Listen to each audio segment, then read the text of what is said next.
Right, welcome back to another episode of Knicks Morning Coffee. I'm Mr. King. Y'all know my partner Joe Cool. What's going on? All right, today is Sunday. Even before we get into it, the Knicks will have a game tonight against Boston, a repeat. But today we're going to talk about the Knicks' siding finish against the Heat, where we can end up in the Eastern Conference. You know, in my personal quest to win 50 games, has Coach Tibbs learned his lesson? And then we may get into a little bit of a lot of people apologizing to Julius Randle.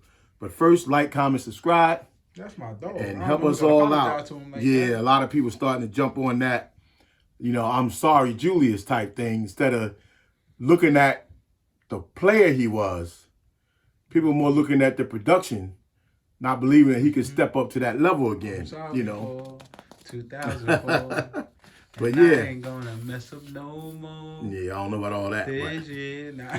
All right. All right, but since the last time, our last show, we defeated Boston, Brooklyn, and the Miami Heat. You know, 3 quality wins on our way to winning 8 straight, 10 out of 11, and to a 5th place seed. But the Boston and the Brooklyn game, as exciting as they were, it don't compare to that Heat game. Because in the Boston game was excellent. Yeah. But that Heat game gave us a preview of what the playoffs is going to look like. Yeah. So, you know, we can still backtrack because there's a lot of things happening in that Boston game that show that in the way that the Knicks definitely have arrived. So people could say a lot of different things, you know, about the New York Knicks, but it's no denying the things that they doing as a collective basketball team that we ain't one of them teams in the NBA right now. Yeah. You know, we wanted we the 6th, 5th seed in our conference, but we wanted the 8 best teams between the two, you know, of the two divisions. So you can't take that away from us. It's always good to beat Brooklyn, just because they are crosstown rivals, even though they don't have KD in them anymore.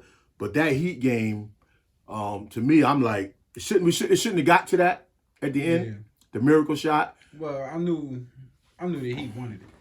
You know, Heat was supposed to be a contender for, you know, ESPN to, you know, be at the top, but they're kind of struggling. But, yeah, you know, after they coming. They said like a 5 losses at home. Yeah. They said they feel embarrassed, so they was going into, you know, how people treat the Knicks. Oh, no, we can't lose to the Knicks on this losing streak. Yeah, they still coming, you know. Yeah. So it was good, man. Like, it showed our strengths. It didn't really show our weaknesses, but it showed a lot of things that are scary, which is like Brunson with the ankle, right? He's questionable for tonight. You know what I mean? Like I said, y'all watching this tomorrow, but today we got a game. He's questionable for tonight, and I said the way he played, he sacrificed his body every game. Like, he want to win every game. And if he is questionable for tonight, I could live with it. Because you know what my theory was in the case of winning 50 games, win 3 out of 4. So we've won 3. Of course, we want to win tonight against Boston again, which you know they're going to have payback on their mind.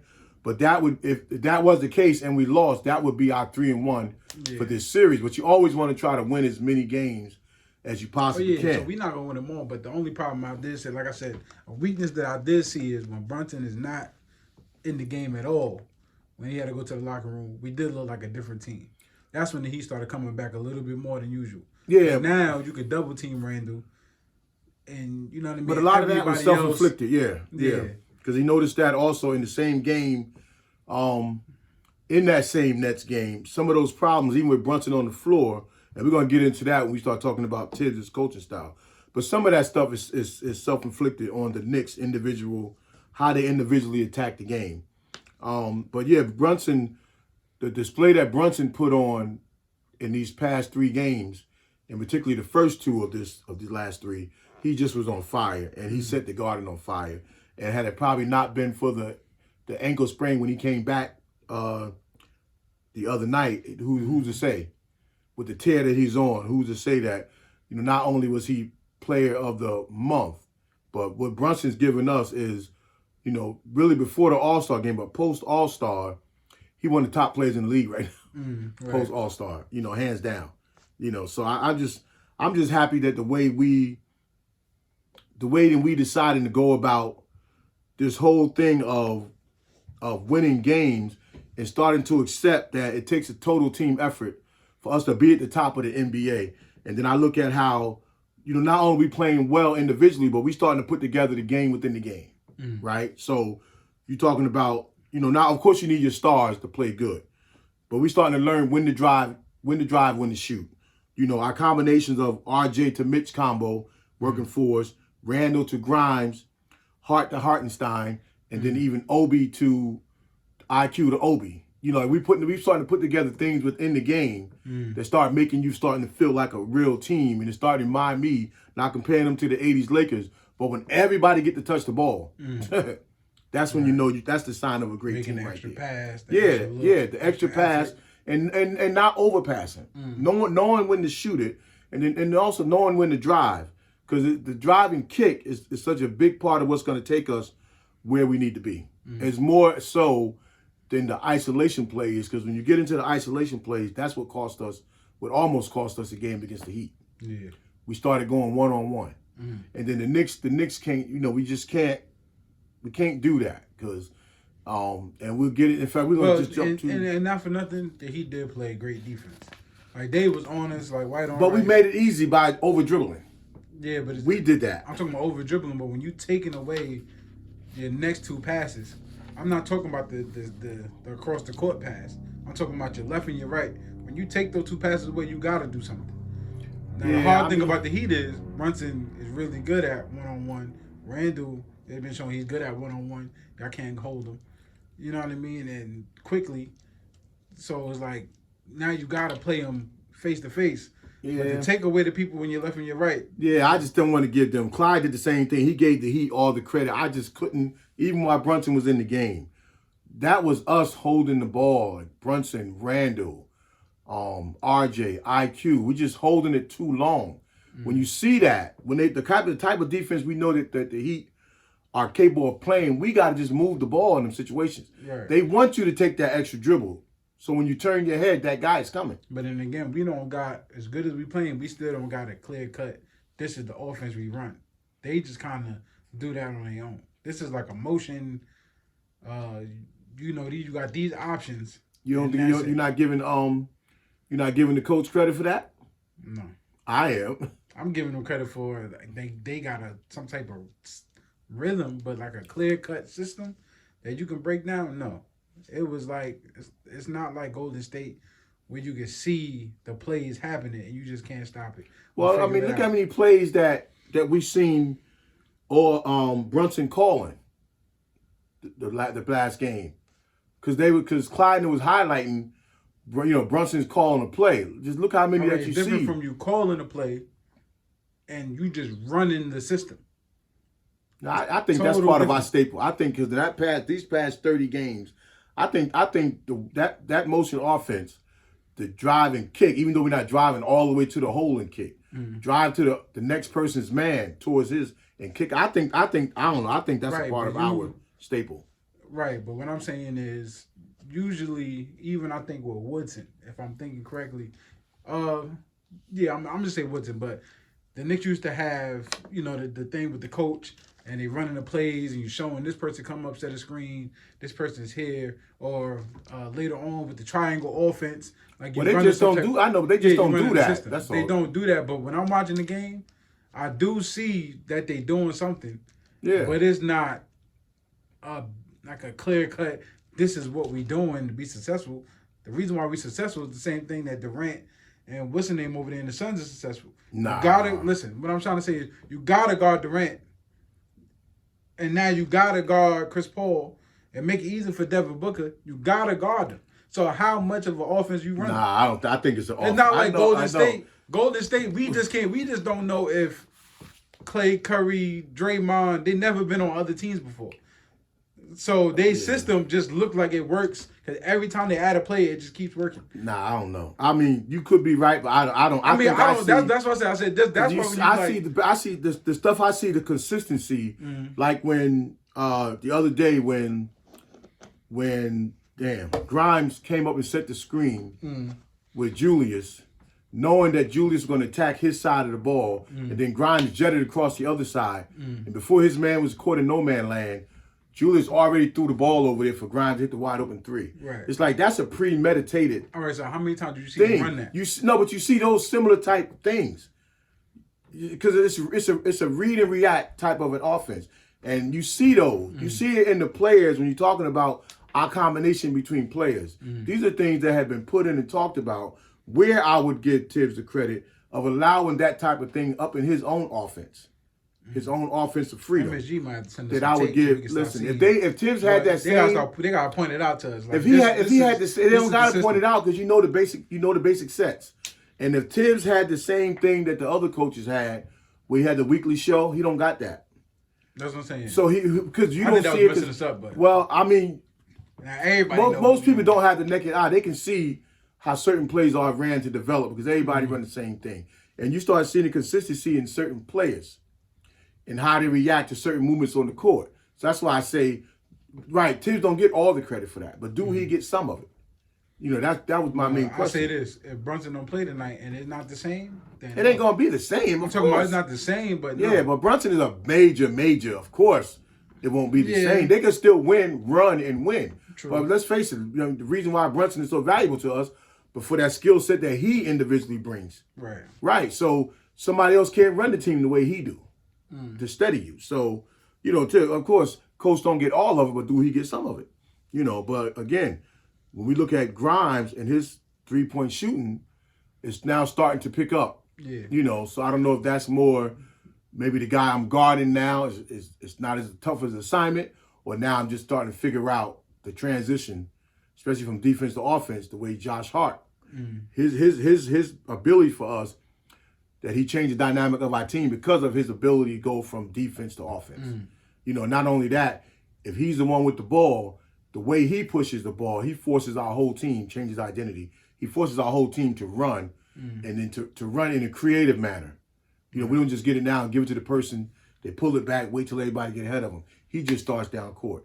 And if you want any parts of this ball, you better fill that lane. Well, the game looked like maybe it's slowing down for him now. That Hart is there. Yeah. And the intensity of a lot of these games is playoff intensity. Tonight with the Celtics is going to be a different. This is going to be another probably playoff looking game. Yeah. They fighting for position. And they got we Brown fighting back. to stay in position. Mm-hmm. Be it Brown is back. They just got smoked by the Nets. You know what I mean? Yeah, have to lose when they played the Knicks, they took it personal. You know what I mean? I think they did take it personal. You know what I mean? He got ejected. Yeah. You know what I mean? You can, like I said, Knicks are very physical. Yeah, and I didn't even know that Tatum had that type of hot head. Oh yeah. I didn't know that about him. I was like, I mean, he's not damn. really jumping at a player. Well, I'm talking about with the officials when he said he's got to calm down his technicals. I didn't know he was getting technicals like that. So I'm like, damn. But again, I think you're right. The Knicks' physical play contributes to that. Right. But also Hart not only affects help Grimes and them, he also helps Brunson as well. Just by the way he keeps pushing the ball. Right. He changed our identity by himself. Yeah. Because now we have to run when he get it. He goes straight, and I love that about him. And I just hope too that when the time comes for free agency, we have all that. We keep all that in mind. Yeah, because it's like it's almost like with him running, it's like the team said, "Oh, it's lit then. Like we all can run." Yeah. Oh, so we out. Yeah, because I was looking at something where it talked about when he was in Portland, meaning Josh Hart. He's way more involved in our offense than he was in the Portland offense because we know that they have shooters and Dame and I forgot the other kid name. They're going to get their shots up. But I think with ours being that he played with Julius before and, of course, his thing with Brunson and the rest of the guys buying, I think that's why it's the perfect fit for him. Right. Just the way when John Starks came to us. This might even be better than when John came to us because we still had Patrick Ewing then. But what he's doing now, what we probably couldn't do in Portland, the players on their team probably appreciated what he was doing. But here, you get to really put your foot on somebody's neck, the way he's playing and the way he runs the floor, picking his shots, knocking down his threes. He do everything for us.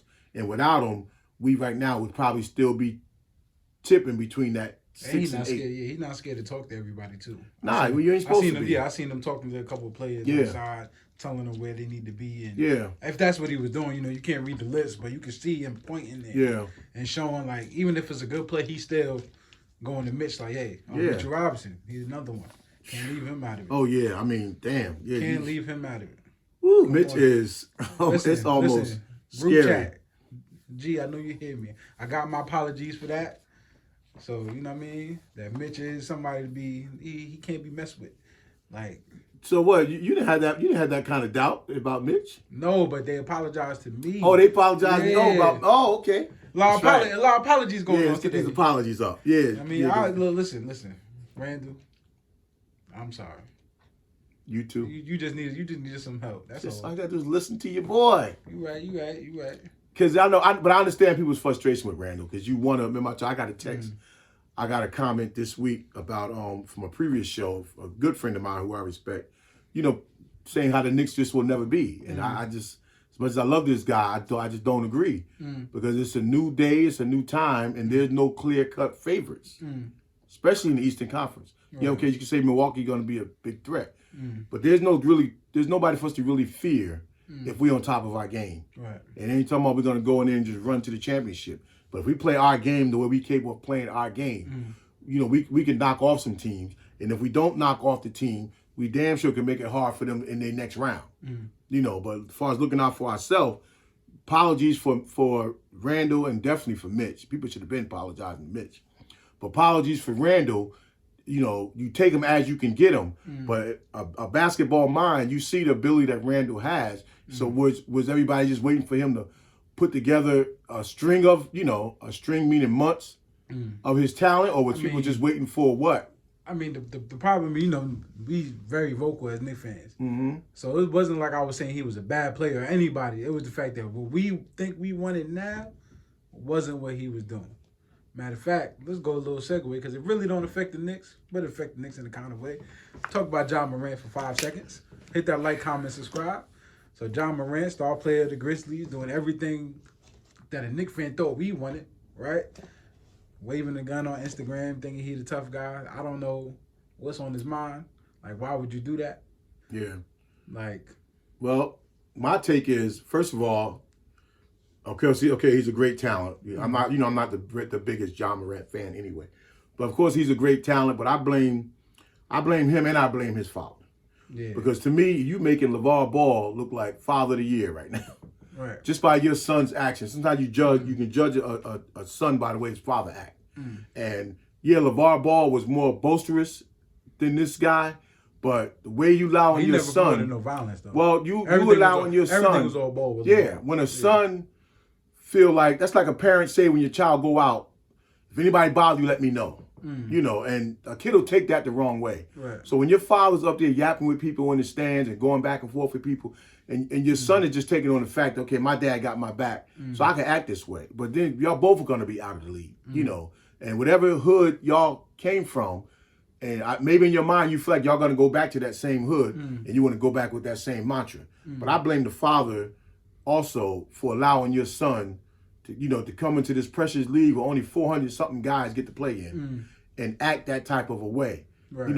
Allen Iverson changed the game, who seemed like a hothead, but he was just being himself. He didn't even do all that. Right. John Morant, you in your mind, I think, premeditatedly trying to give off this bad boy image. Well, I think because of where his family's from, maybe his dad's side, mom's side. It don't matter. Side, I think he just thinks this is how we rolled back then, or that side of the family. Because when you look at social media, he's not that kind of kid. You know what I mean? Like, you don't come from that kind of household. And you wouldn't do it if your dad didn't do the same thing.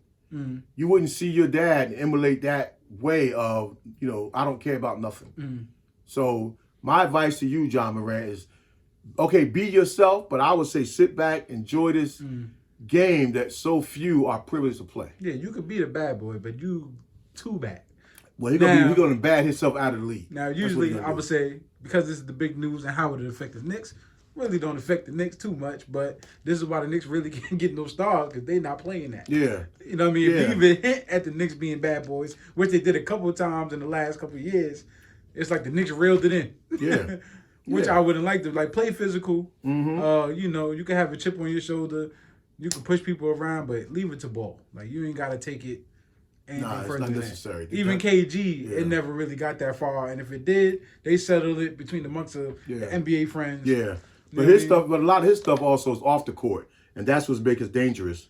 Because now you get into something with the guys you hanging around, and you start hanging around players on the team. So now they caught in your mess. Yeah, listen, learn. And everybody know where to find you, right? Listen, they got to learn their lesson. You see what's happening to hip-hop artists, you know what I mean? Like, I don't think NBA artists will be exempt if you start trying to live that lifestyle. Nah, you can't do it. Because you don't know where all these people from, and everybody in the NBA ain't like you right now. They're not getting endorsement deals, so they still hungry. Yeah. So as much as you want to be the bad boy, somebody gonna show you that. Yeah, he got to stop. He got to stop. Let's continue with the Knicks. But with all that, I bet you if he comes to the Knicks, everybody will change their tune, right? It sure dropped the tears. All right, so we're gonna just step right back to this thing with the coach for a second. And has Coach Tibbs changed his stripes, right? So I just started thinking about a few other things with him. And has he changed his coaching style, or is it a product of players on the floor? So we was already discussing that a little bit.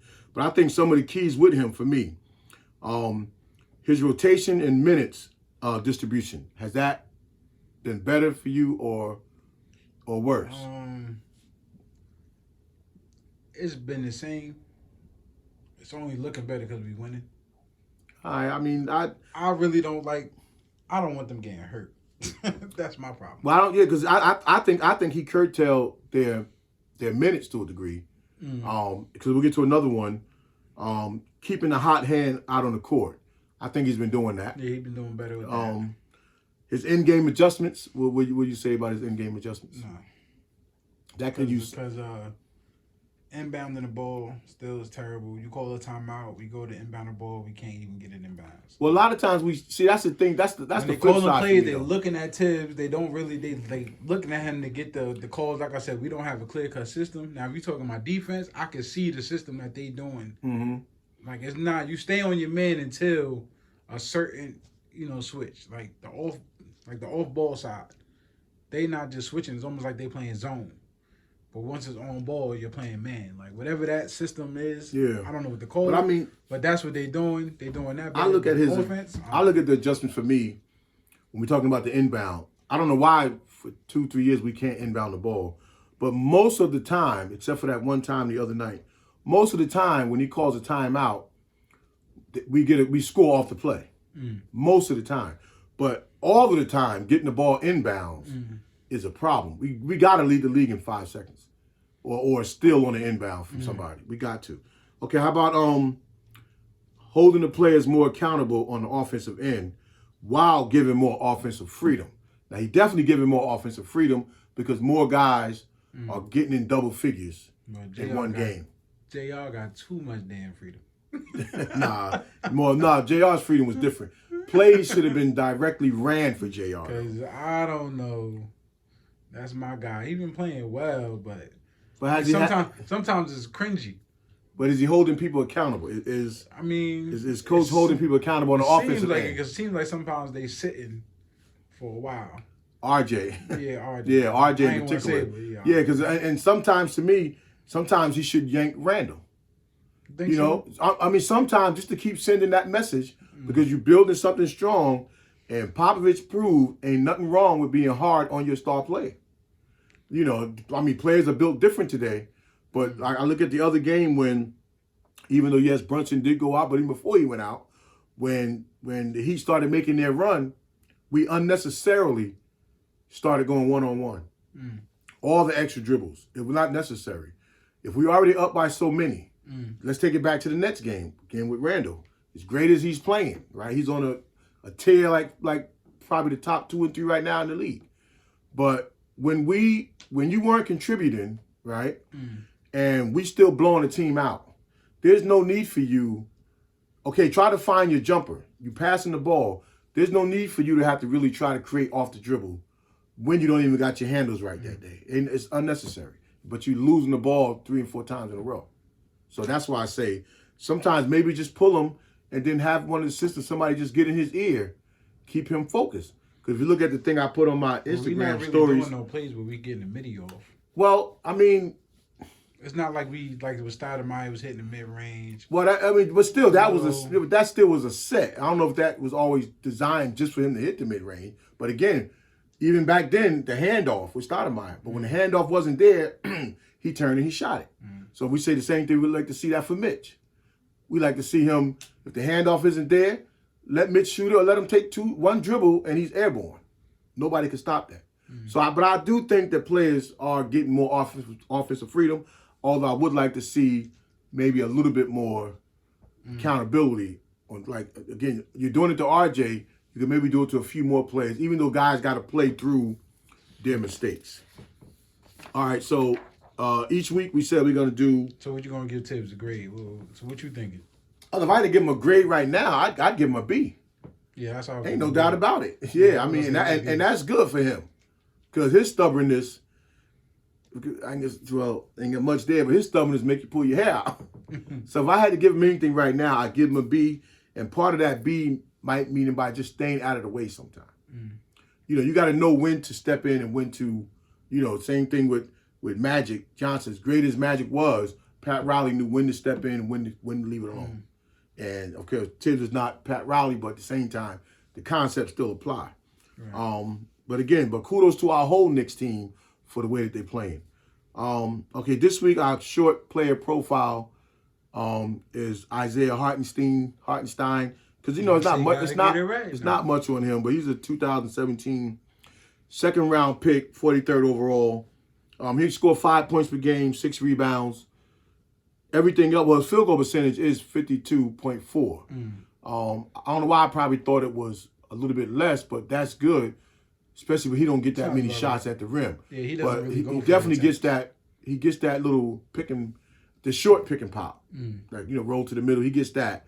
I think that should be added 4 or 5 times a game for him. You know, just from a coaching standpoint, even if he don't have to shoot it, if he could just let it fly, meaning, like, you know, the cutters. I was shocked to see just the 0.9 blocks per game, which is down from his year with the Clippers.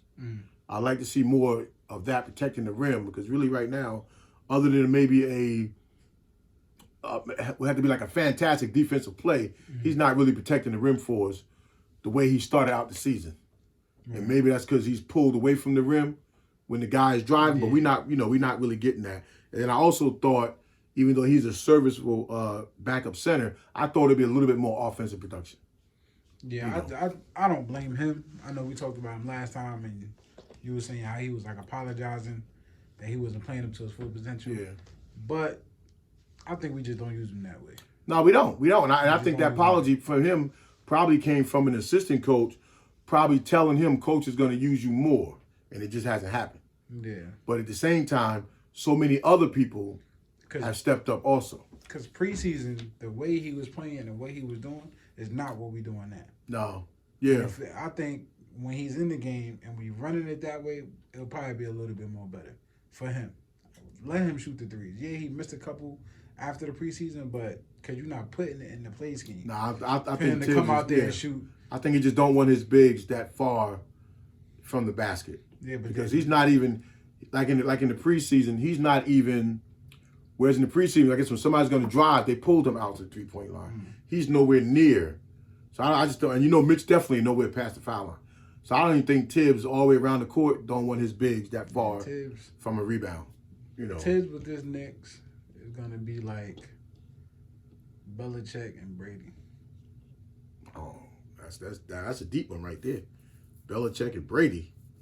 Even though Tibbs is like a Belichick. I forgot what I was watching recently, right? So when you look now in hindsight, when Brady left, Patriots, they got the Patriots way, but Belichick is not doing anything. But people got to realize the quarterback is the person that really talks to the team in the huddle and really makes them play. So it makes the coach's job easier. So I can tell all the other players what to do, but I need the quarterback to know how to handle that situation. Yeah. So now when you look at the Knicks, Tibbs may know what to do, but his player profile when we first got Tibbs was he likes good players.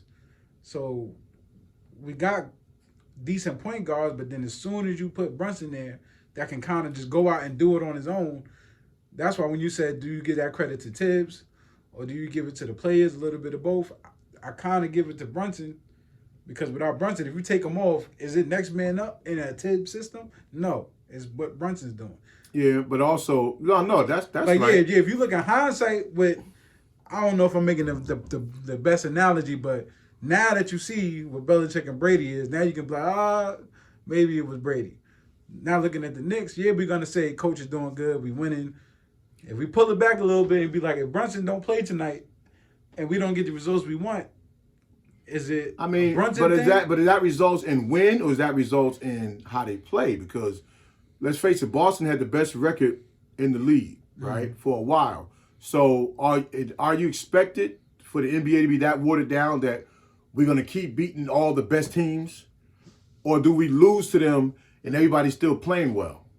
Because, I mean, we can't expect to roll over everybody. But listen, With or without Brunson. Listen, we the Knicks. We don't do well. We got to find a system. We got to play better. Yeah, but even though you don't always win in that system. Yeah, but us winning right now in this 8-game win streak, if we kept going, it would be like some fairy tale movie that we seen on TV. Right. And what's the first thing, the hindsight they would say is, oh, the Knicks won the championship, but the NBA wasn't a good NBA. It wasn't a good team. Nah, but right. So you're going to lose in that quest for a fight. So I'm saying in your analysis, if Brunson don't play and we lose, I'm talking about Brunson don't play tonight, and we lose like we just flat out lose, it wasn't next man up. Now if we play tonight and it go wire to wire like it has been with the Celtics. Every Celtic game we ain't just flat out beat them, except for the last time only because they down Jaylen Brown. All right, so we got in their head and we blew them out. So right, if they blew us out no. without Brunson, then what's the difference? Nah, if they keep, I'm saying if you saying they keep playing, we watched the game, it is not the same. When Brunson came out and went to the locker room, the game is not the same. I mean, it's not going to be the same. It's night and day. Yeah. So now I don't know if that's fatigue. I don't know if that just no, it ain't night and day. It's just a different style of play. Just like when he go to the bench for an extended period of time. Because even since we got Hart, Brunson is able to go to the bench a little bit longer in the fourth quarter. I feel like some things should be next man up mentality.